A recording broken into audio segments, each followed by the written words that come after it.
Coretta Setter. I will be giving my informative speech on the Murdaugh family, and I will be doing this in front of my family. Good job, Mom. Good job. All right.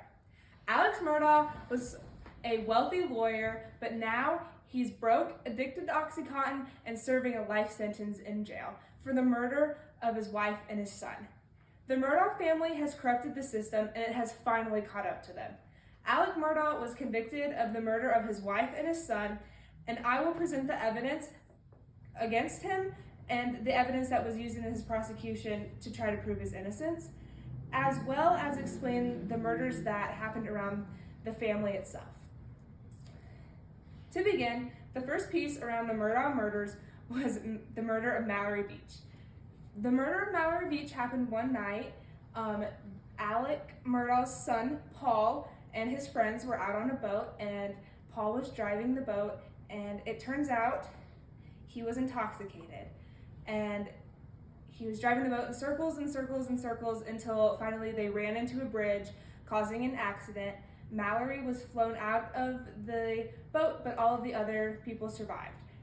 They didn't find her body for 7 days afterwards, and when they found her, she had been floated several miles downstream, and there was nothing they could do for her. Following the crash, Paul's blood alcohol level was measured at 2.4 times the higher than the legal limit, according to Freeman, the article.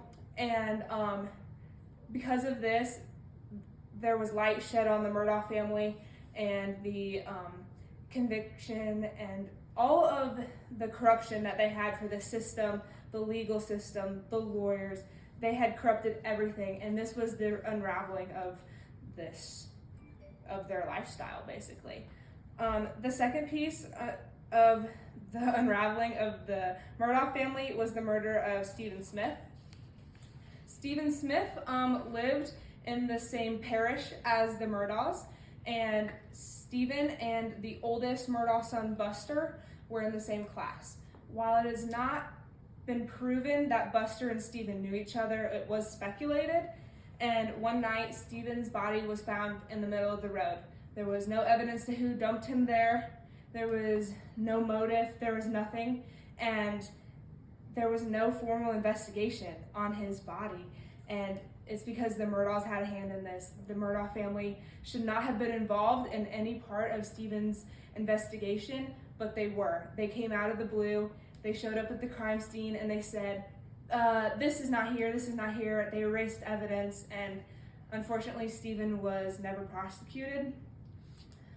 So while these two peoples were not involved in the actual murder trial of Alex Murdaugh and his connection to his wife and son, they're important to the evidence that led up to the character of Alec Murdaugh and his trial. So I will begin with the evidence used for the conviction of guilty. So one piece of evidence that was really important in convicting Alec Murdaugh of his murders, of the murder of his wife and son, was that he threw his wife's phone out of his car. They have evidence of his car slowing down, and they have evidence of the phone being flung. They can see that, they tracked that somehow. Another piece of evidence was that the weapons used for the murders were Murdaugh family weapons, and they were found in the property, on the property of the Murdaughs, although they were never drawn to the exact murders, so I'll explain later.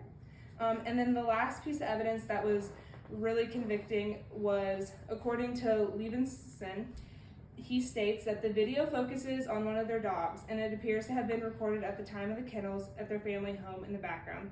3 different voices have been identified as Paul, Maggie, and Alex. So what happened was there was a video of Alec at the scene, basically. His son was videoing the dogs, and Maggie and Alec were in the background fighting.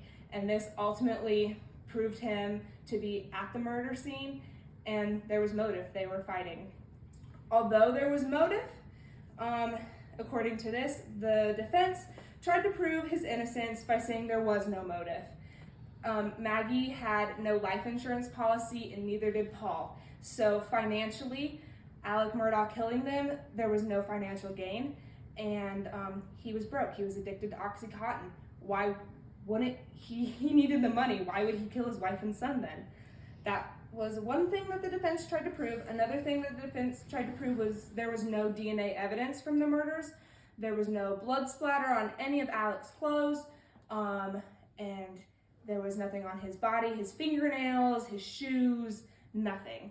And then the last thing they tried to prove was his character. They tried to prove that he loved his wife and his son, and it was stated in his trial that she was such a lady and that he loved her.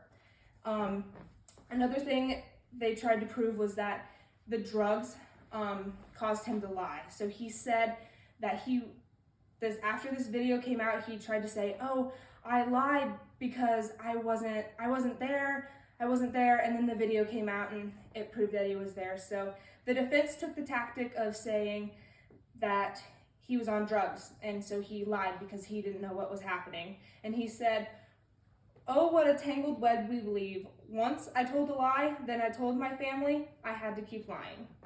And that was the defense's case. So my informative speech was about the murders that led up to the unraveling of the Murdaugh family, and then the evidence accusing Alec Murdaugh and the defense point of view for trying to prove his innocence. Thank you.